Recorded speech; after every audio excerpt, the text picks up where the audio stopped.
Good. Bueno. Kamatis. Bueno. Hindi deve corrente, però che make it cease. Adesso non good Si. to make it Oh, cease. okay. Ito yung aming sayang yung mga ibang kamatis.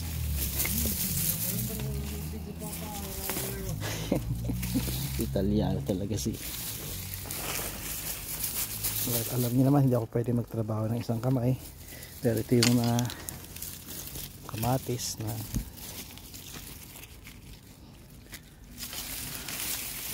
marami pa to. Napakarami. Pakita ko sa inyo. So ang buong idea nito, tatanggalin ko to, bunutin lahat maliban sa broccoli, pechay at beets. Ito beets to. Tanggalin ko yan. Ito. Ayan, marami siyang halaman.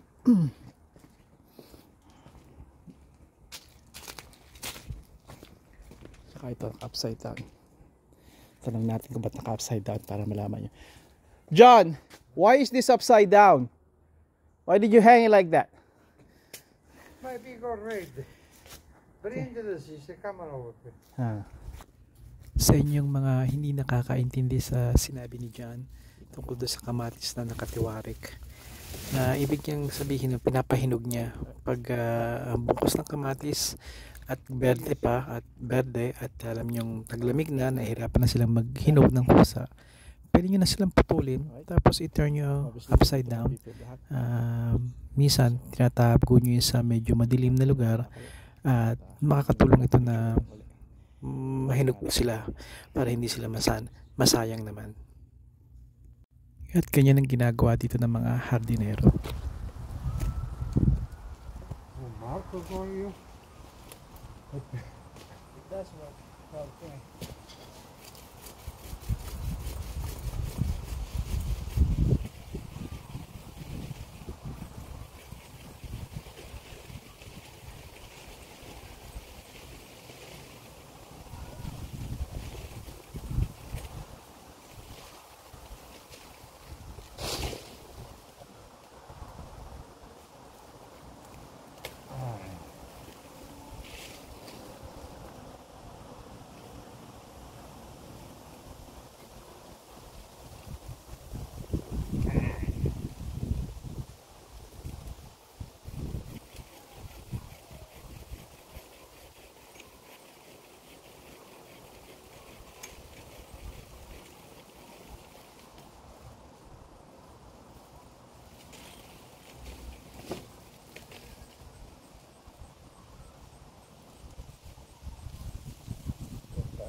A crook, see?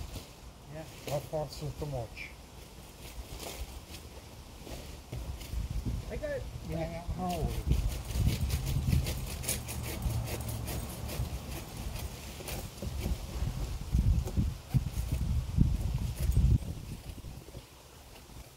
Now put it down.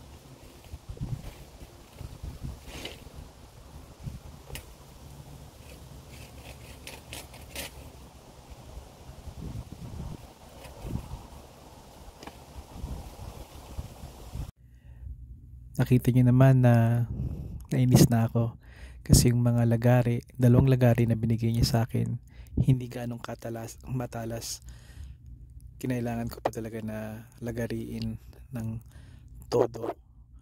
Tapos yung lapper na parang gunting, bali, hindi rin matalas. Kaya nainis ako kasi sanay ako sa mga tools ko talagang maayos, matalas. Kaya sabi ko, kukunin ko yung aking mga tools.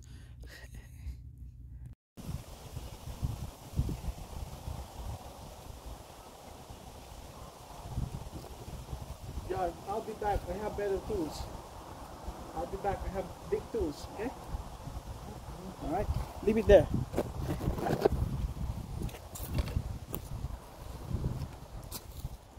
Okay. Itong isi-save namin to. ilalagay ko sa bakod, palamuti sa ngayong Thanksgiving at Halloween. Thanksgiving, that's a US Thanksgiving. Naka upside down, so magaganda siya. Ito kasama na rin ito yung broccoli nga pala. Ito yung puno ng broccoli. Kung napapansin niyo, may mga bubunga pa. Pwede pa yan, pero gusto na niya maglinis eh, kaya baka i-upside down ko na rin yan. Sa ngayon, kung gaano katigas ang ulo nitong si Giovanni. His real name is Giovanni, pero gusto niyang tawagin siyang John. So kukuha ko ng aking lapper, kasi yung lapper niya bungi na. Tapos di mo, yun ang dahilan kung bakit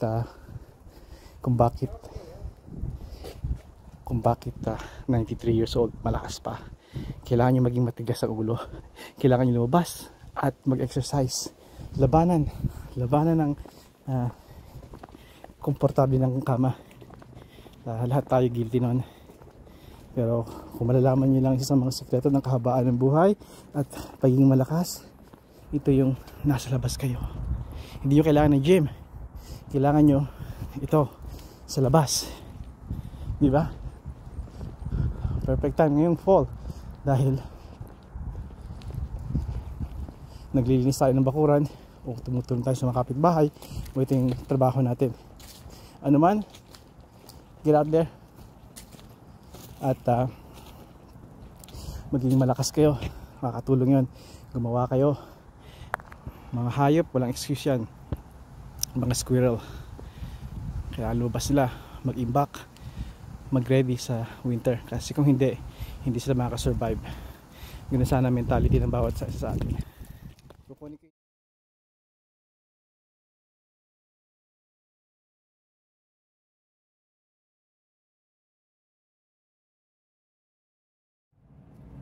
Madali akong natapos dito sa backyard ni John, aka Giovanni. Ewan ko kung bakit tayo yung patawag ng Giovanni. Nabawasan lang konti itong mga halaman niya, gulay. Hindi niya masyado siguro napansin. May mga binunot ako dito, doon, nakakalat sa floor, sa baba, sa lawn. Ngayon, ang tanong niyo siguro, bakit hindi niyo muna pick up yung mga iba? Ito, kukunin ko to, diba? John, it's okay.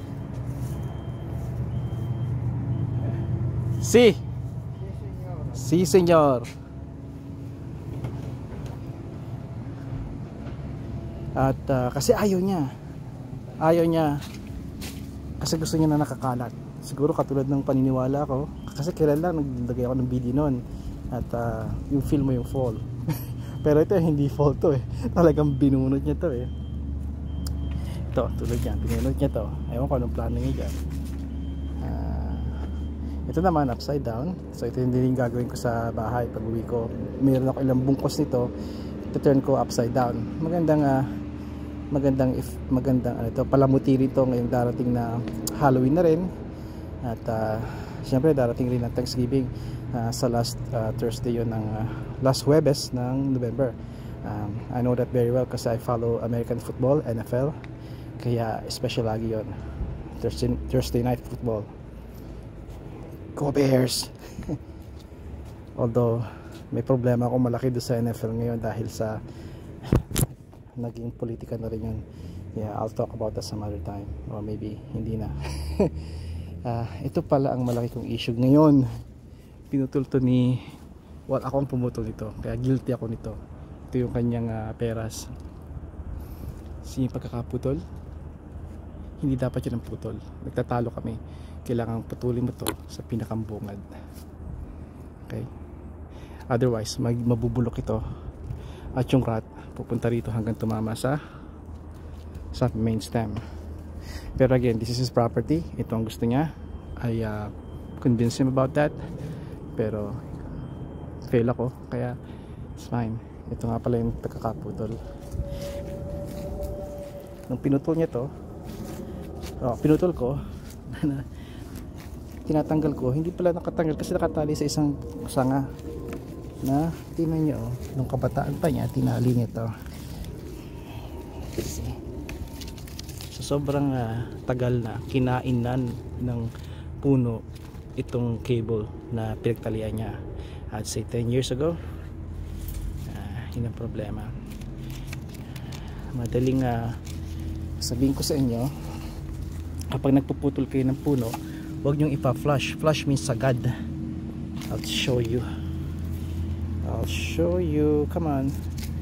Ito pinutol niya long time ago, di ba? Kita nyo ito, yung parang lip paikot yan. Ito ang nag-heal. Actually hindi nag-heal ang puno kundi nagko-conceal. Trees don't heal, they conceal. Okay? Makikita nyo yun. Malalaman nyo yun. Yun ang number 1 rule, kailangan wag sagad.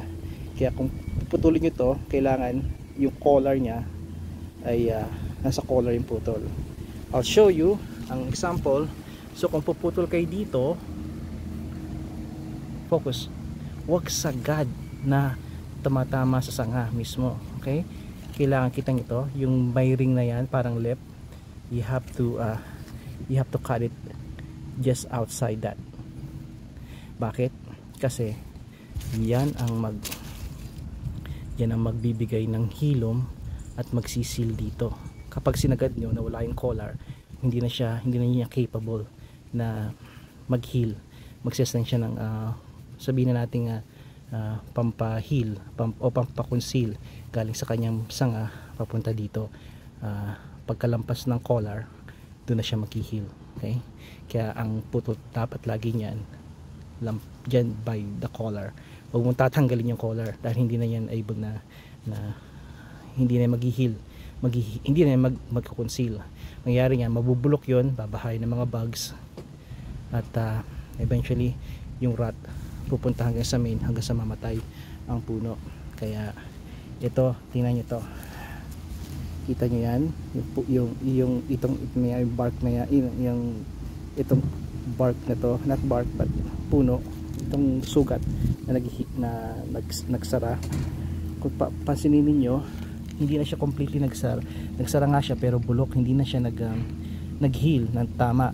Kaya makikita ninyo itong side na to may bulok, kaya yung rat nagdire-diretso papunta sa loob. Okay, kaya good, yan din ang mangyayari sa puno na to, kasi nandito dapat sa pinakang bungad ang putol niya, pero dito niya pinutol. So mangyayari, tatry niya magsara, hindi niya kaya. So ang rat papunta dito hanggang dito sa main. At ito na nga ang kaso nito, rat na yan. Kaya eventually mawawala na rin to. Sayang. Ba't nauwi na ako dito sa puno? Hindi naman ako arborist. I know some arborists and I know a little bit about cutting, mga 3-way cuts, kaya nasi-share ko lang sa inyo. Okay, malawig din naman ako. Kaya ito, yung kalat na yan, bukas ulit ako babalik. Mabuti na rin nakakapag-usap kami at siya na nagtatrabaho. Saan kayo nakakita ng nangungontrata? Nagbibideo at siya papakita ko doon kay Mrs. Kita mo?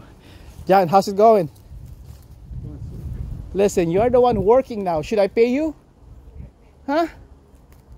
You stay on telephone. I look like a president.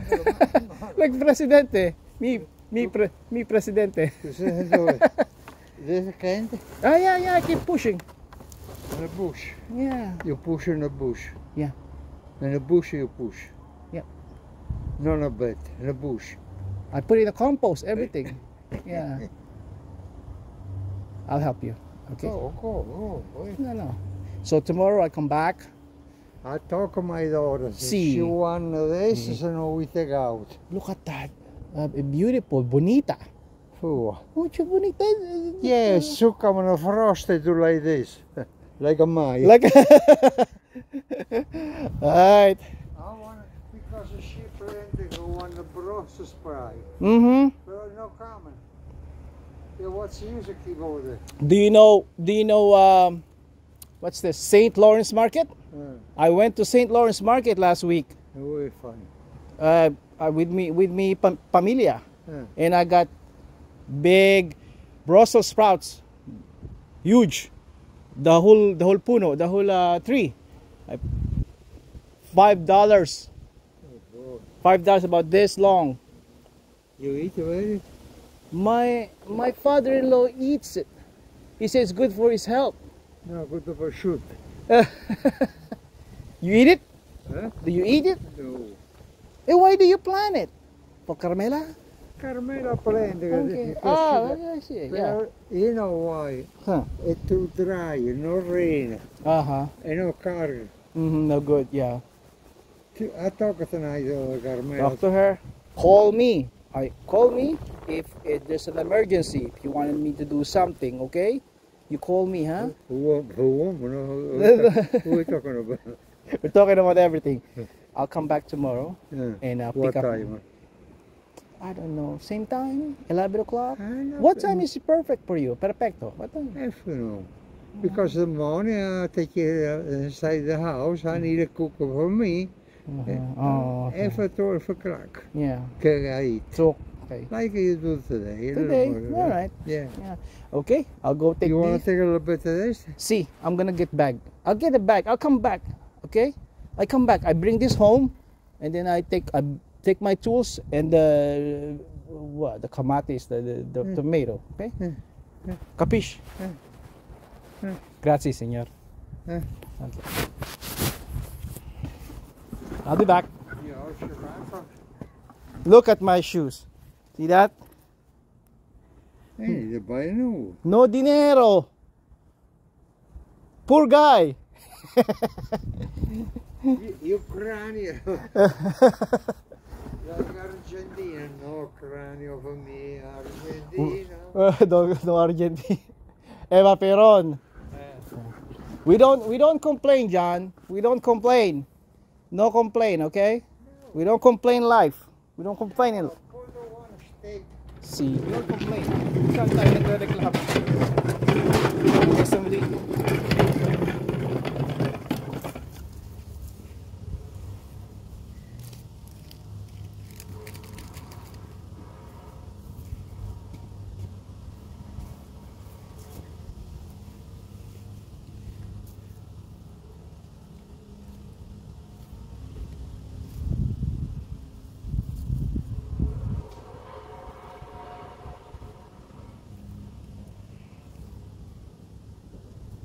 Ano ba ito? Sabi ko magdadala ako ng bag. Kalimutan ko naman. Pero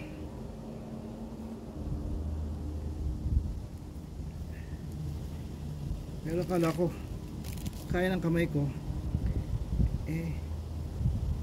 Medium size yung kamay ko eh. Masama naman itong tingnan. Kung nakita ko ng ibang kapitbahay, sabihin nanakaw ko ng kamatis.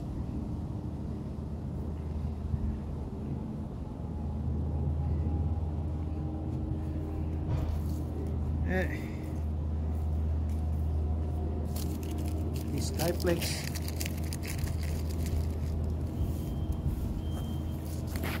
Okay. Hanggang sa muli.